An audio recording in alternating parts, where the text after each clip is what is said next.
स्पर्धा परीक्षेला विचारलेले असतात. बघा प्रश्न आहे, वाघाला हत्ती म्हटले, हत्तीला मुंगी म्हटले, मुंगीला कासव म्हटले, तर लाकडाचे ओंडके कोण ओढे. याला हे म्हटलं त्याला ते म्हटलं तर, आणि मग पर्याय काय दिले? हत्ती, वाघ, मुंगी, कासव.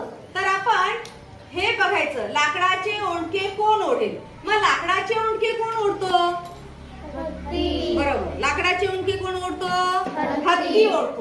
हत्तीला काय म्हटलंय? मुंगी. कोण ओढतो? हत्ती.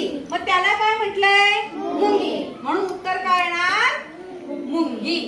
उत्तर काय येणार? कसं शोधायचं समजलं? लाकडाचे ओंडके कोण ओढतो? हत्ती ओढतो. मग त्या हत्तीला काय म्हटलंय ते बघायचं. मग हत्तीला काय म्हटलंय? मुंगी. म्हणून उत्तर काय? मुंगी. आलं लक्षात?